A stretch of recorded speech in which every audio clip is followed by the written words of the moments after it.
ချိုတီကကျူရဲကျင်းငယ်ကိုလမ်းလို့ကြည့်က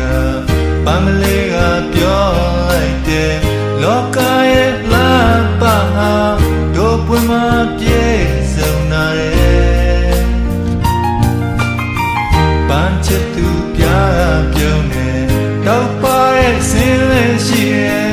လိုက်ပဲမဲ့မွေးနှံနဲ့ဆိုဝတ်မုံရဲ့နင်းနေနိုင်ရှုံးရမှာပဲ